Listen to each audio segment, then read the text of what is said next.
बिस्मिल्लाहिर्रहमानिर्रहीम। अस्सलाम वालेकुम स्टूडेंट्स। हमारा आज का जो टॉपिक है वो है किरचॉफ्स रूल। ये हमने डिस्कस करना है। किरचॉफ्स रूल जो हैं, किरचॉफ जो हैं वो साइंटिस्ट था और उसने रूल्स जो है सर्किट के कैलकुलेशंस के, नेटवर्क कैलकुलेशंस के दो रूल्स जो बताए, एक किरचॉफ फर्स्ट रूल है और एक किरचॉफ सेकंड रूल है। आज हम फर्स्ट रूल जो है वो डिस्कस करते हैं।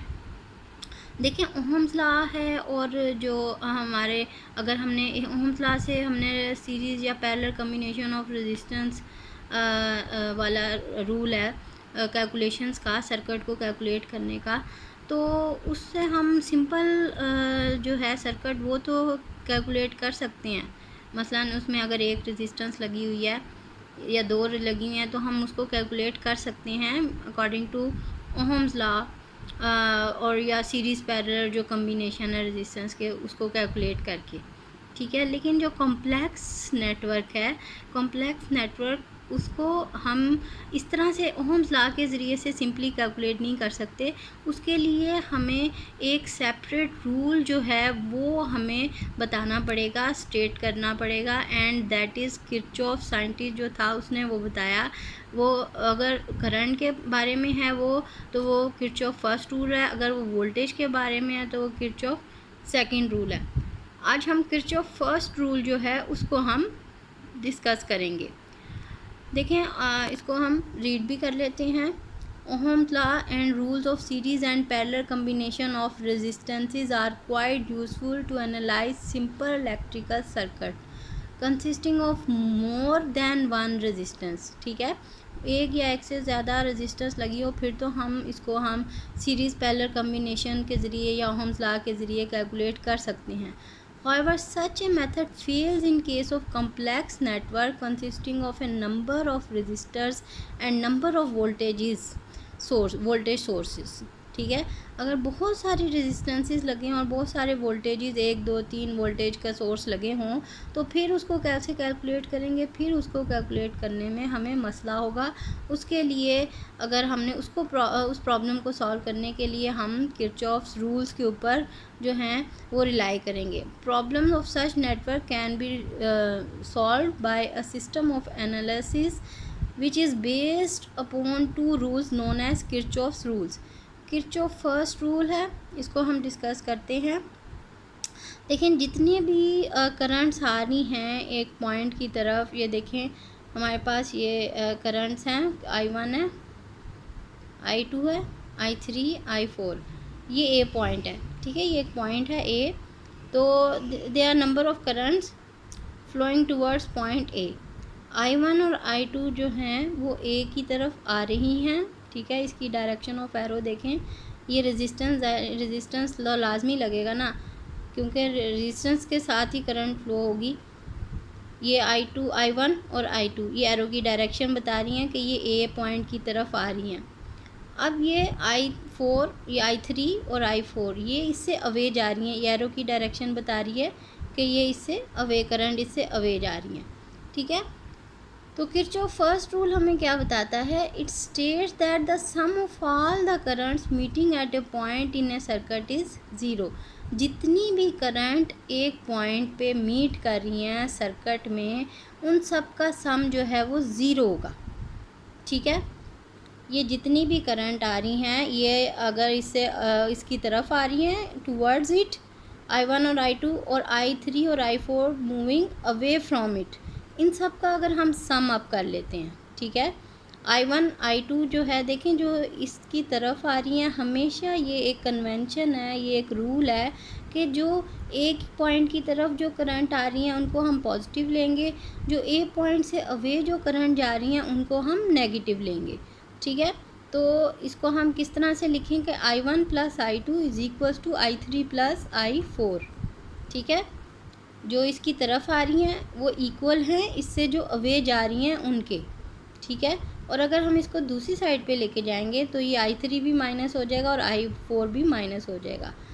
और ये कन्वेंशन है कि I1 जो इसकी तरफ आ रही हैं एक पॉइंट की तरफ current moving towards a point, वो पॉजिटिव लेते हैं कन्वेंशन के तौर पे, और जो अवे जाती हैं पॉइंट से उनको हम नेगेटिव लेते हैं। ठीक है, तो it is a convention that current flowing towards a point is taken as positive and that flowing away from a point is taken as negative.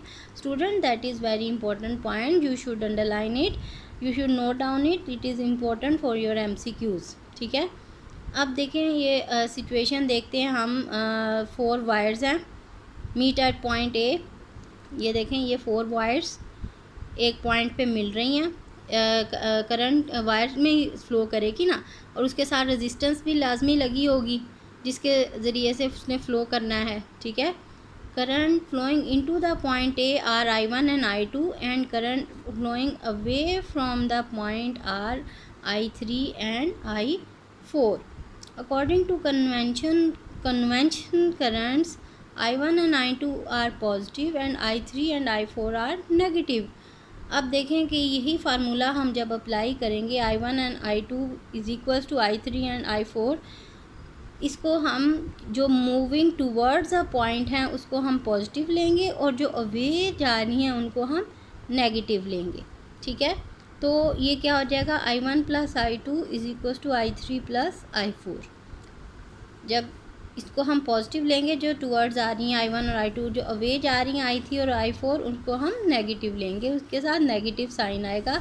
इन सबको सम जो है वो ज़ीरो कर देंगे और यही इसका फर्स्ट रूल है. Sigma I is equals to zero.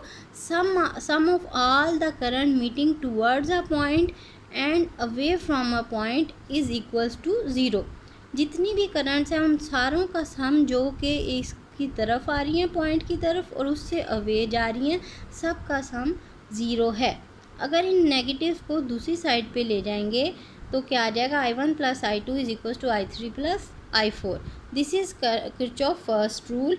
और ये क्या हमें बता रहा है, the sum of all the current flowing towards a point is equal to the sum of all the current flowing away from the point. ठीक है. ये इसकी डेफिनेशन है student. You have to learn it, that is very important and that's first rule is also very important for your MCQs. ये equation भी बहुत important है. अब देखें, ये बात बहुत इंपॉर्टेंट है, इसको स्टूडेंट नोट करें कि Kirchhoff first rule which is also known as Kirchhoff's point rule. ठीक है, ये अंडरलाइन करें, that is very important point कि जो किरचॉफ फर्स्ट रूल है उसको किरचॉफ पॉइंट रूल भी कहा जाता है and is a manifestation of the law of conservation of charge. ये law of conservation of charge जो है ये होल्ड करता है. ठीक है. देखें, ये जो हमारे पास अगर लेते हैं, इसकी एक एग्जांपल लेते हैं, देयर इज़ नो सिंक और source of charge at a point. इसकी डेफिनेशन देखें student. You should underline this point also. If there is no sink or source of charge at a point, the total charge flowing towards the point must be equal to the total charge flowing away from it.